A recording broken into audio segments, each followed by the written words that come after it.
అయ్యో అమ్మాయి! బాలికలు పల్లెల్లో ఎక్కువ, పట్టణాల్లో తక్కువ. కేరళ మినహా దక్షిణాది రాష్ట్రాల్లోని నగరాలన్నింటా ఇదే స్థితి.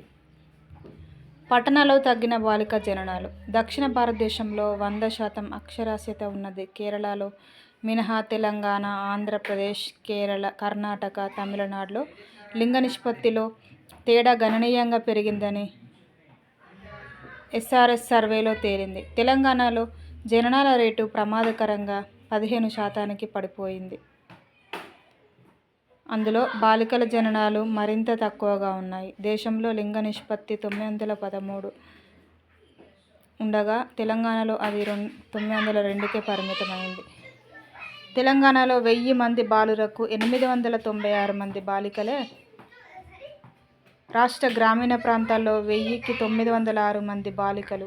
ఆందోళనకరంగా మహిళల్లో తగ్గుతున్న ఫర్టిలిటీ శాతం శాంపిల్ రిజిస్ట్రేషన్ సిస్టమ్ ఎస్ఆర్ఎస్ 2021 గణాంకాల్లో వెల్లడి.